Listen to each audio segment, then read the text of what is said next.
Masih bersama dengan Melani Subono di sini di FYP For Your Fun. Arawi. Aduh. Pengen banget. Aduh, lagi syuting.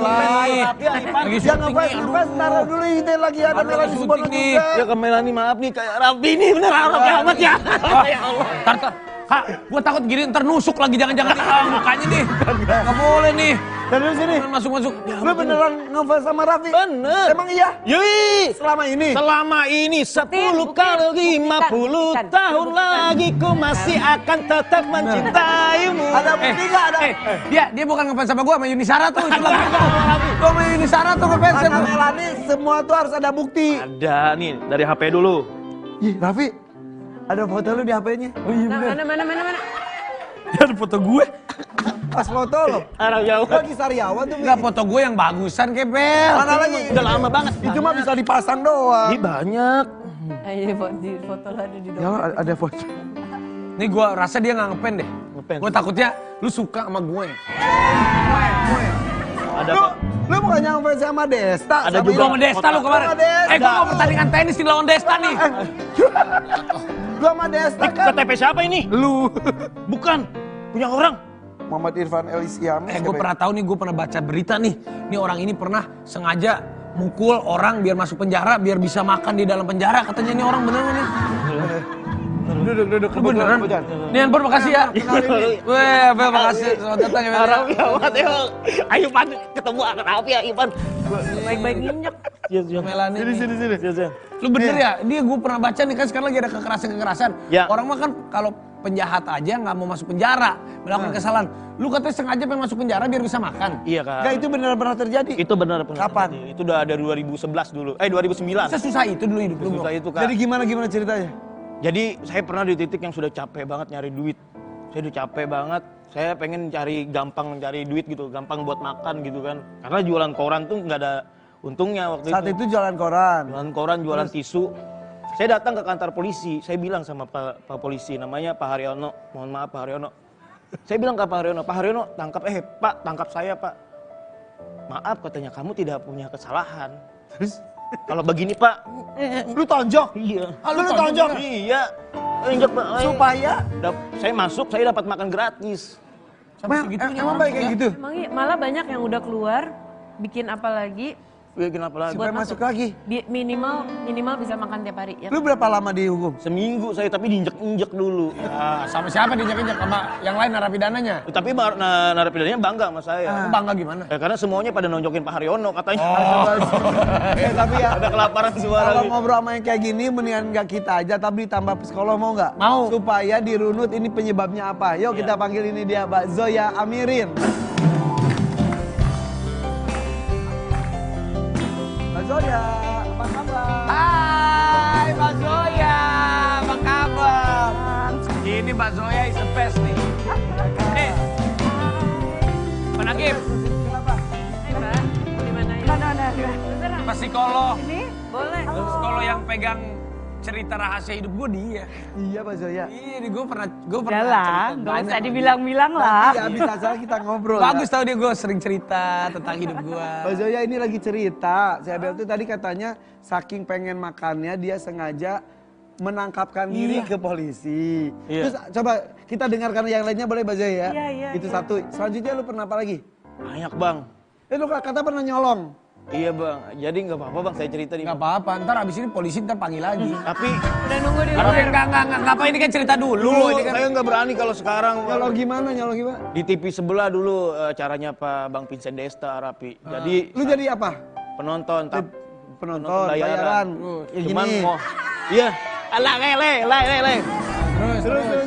Terus waktu itu berkomplotan sama korlapnya. Jadi kita ada 10 orang dari daerah Cawang Uki itu, anak-anak teman-teman saya gitu. Sebenarnya saya nggak ikut, cuman karena terdesak itu saya mau melakukan. Apa yang lu lakuin? Ya, jadi jadi ketika acara itu ada namanya stop itu apa break lah. Ya komersial break. Nah, itulah break itu. Nah, pas di sholat itu anak-anak pada ngambilin dompet, HP segala macam. Hah? Sesama penonton? Ya sama penonton, habis itu kita dapat cabut. Habis itu ke acara lain lagi gitu loh Rapi. gitu. Berapa kali? Sering? Sering dulu acara-acara yang TV-nya Arab yang Jadi yang penonton yang hilang HP hubungin dia aja ya. siap. Siap. Tapi kebanyakan orang-orang yang melakukan itu ada, tapi mohon maaf nih Kak, ada yang dalam hal dia kebutuhan buat ngasih anaknya, kebutuhan buat kakaknya, buat berobat. Tanpa memikirkan bisa menyengsarakan korban. Nah, kalau sekarang saya berpikir, kenapa saya mau melakukan itu ya kan? Lu udah Ya, ya, sadar ya, berarti. Sadar. Ya, ini sebetulnya ada hubungannya juga dengan tadi ibu seorang korban begal langsung marahin si pelakunya. Kamu tahu kalau terjadi dengan diri kamu seperti apa? Saya kadang-kadang tidak terpikir Gak ada dipikir sama Aipan. pelaku. Gak ada pikir zaman dulu tuh gak ada kepikiran. Yang penting untuk makan aja gimana caranya nyarinya gitu Oke, Mbak aja. Zoya gimana nih?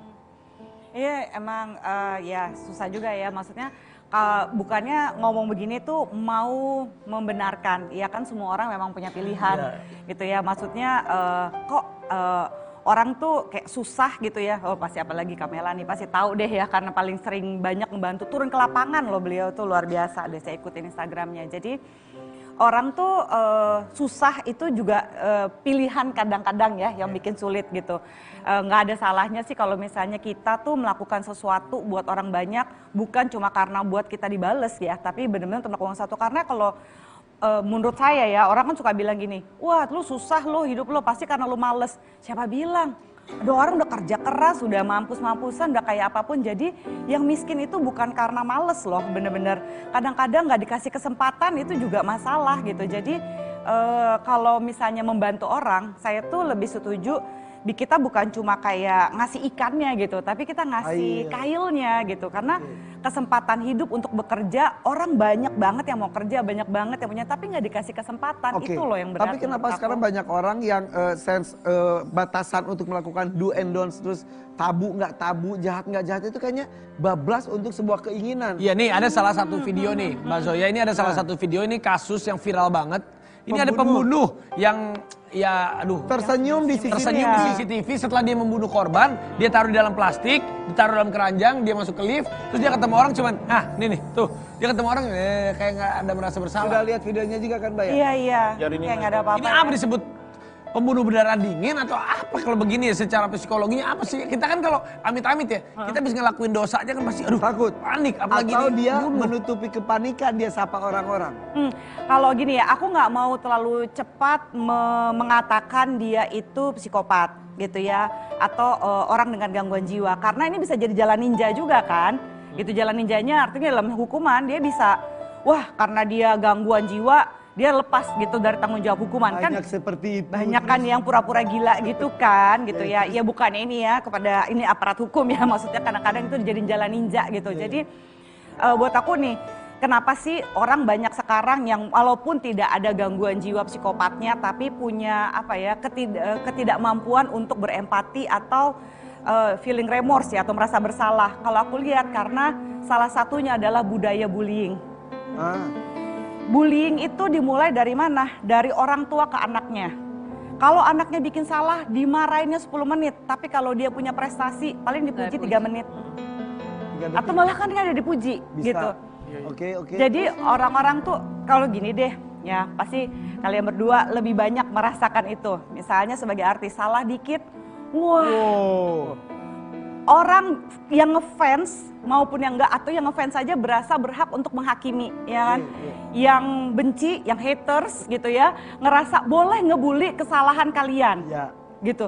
Kenapa sih gitu? Kalau misalnya kalau ada kesalahan dari idola sekalipun atau dari artis nggak sesuai sama kita, kan yang dibully itu adalah orang-orang yang nggak sesuai gitu ya, yang beda gitu. Ya kalau ada perbedaan, kenapa sih nggak belajar ngomongnya tuh yang asik tanpa melakukan, kalau bahasa susahnya tuh ad hominem, atau wah lu mentang-mentang keriting rambut lu lembut lurus aja, lu jelek lah, lu hitam lah, lu keputihan, apa segala macam. Kenapa sih mesti menghina kayak gitu? Boleh nggak sih kita nerima perbedaan tanpa merendahkan orang lain yang beda sama kita pendapatnya? Belum tentu kita benar, belum tentu juga dia benar. Nah gitu itu loh. hubungannya dengan tadi sikap seorang yang sudah disinyalir membunuh. Kemudian tapi dia tetap nice. Iya, jadi artinya gini, karena budaya bully itu seolah-olah biasa ya, ketika ada orang yang beda. Ini kan kalau aku nggak salah baca ya, temennya nih beda sama dia kan, dia nggak seneng kan. Jadi seolah-olah itu terjadi pembenaran. Kalau ada artis yang salah, temen yang salah, orang yang salah yang berbeda, kita boleh bully. itu kan akan escalating, artinya lama-lama kecil nih, lama-lama jadi gede. Seolah-olah, wah gue nggak suka sama dia nih, gue bunuh dia. Jadi Oke, biasa. asal muasal kasus pembunuhan yang ini. Iya. Oke, tapi kalau sikap dia yang senyum-senyum itu kayaknya dia berusaha menutupi kepanikan ya, kayaknya seperti itu. Mungkin ya. Mungkin. ya. Ini pembicaraan kita makin seru banget. Nanti kita mau tanya lagi sama Abel nih. Ini apakah wajah-wajah dia tuh? Ini wajah kan kita nggak bisa lihat. Katanya juga dia pernah pura-pura abis ketahuan. Misalnya nih pernah ketahuan melakukan sesuatu pura-pura gila. Katanya pernah ya? Nah nanti kita dengerin ceritanya dia. Nanti kita dengerin ceritanya dia. Jangan apa-apa tapi FVP. Warrior Pagi. Pura-pura gila saya juga.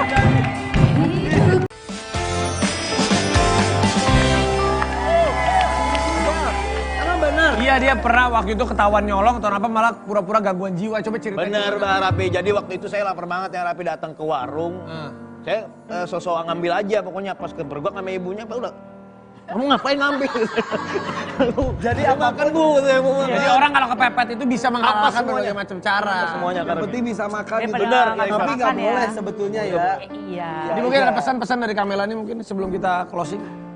Dengan keadaan yang sekarang nih. Cerdas yuk. Cerdas yuk. Gue percaya di balik satu situasi pasti ada bagian kita melakukan sesuatu gitu untuk perbaiki atau paling nggak kita mengurangi itu tadi bikin orang kepengen sesuatu. Iya. Mengurangi bullying, kita kan followernya banyak, kita influencer. Oke. Ya, Mbak Zoya, Mbak Zoya. sama. Kita juga ngelanjutin yang Mbak Melani bilang tadi, gimana kalau kita juga belajar iniin empati gitu ya. Bahwa kalau ada orang yang berbeda sama kita tuh nggak apa-apa loh, jangan dibully gitu. Dan jangan dimaki-maki juga gitu. Kecuali yang memang berbeda karena dari segi hukum. Ya. norma, diingatkan. Iya, tetap aja nggak boleh Diingatkan. maki-maki. Iya, bukan dibully. Oke kalau gitu, tapi kita mau ngingetin nih, ada konser Ari Lasso Kehidupan Ketiga dimeriahkan Isyana, Judika, Ziva, Malini dan juga masih banyak lagi. Kata kapan? Jumat 28 Oktober jam 7 malam live di Trans 7. Sampai ketemu lagi besok di FVP For Your Pagi.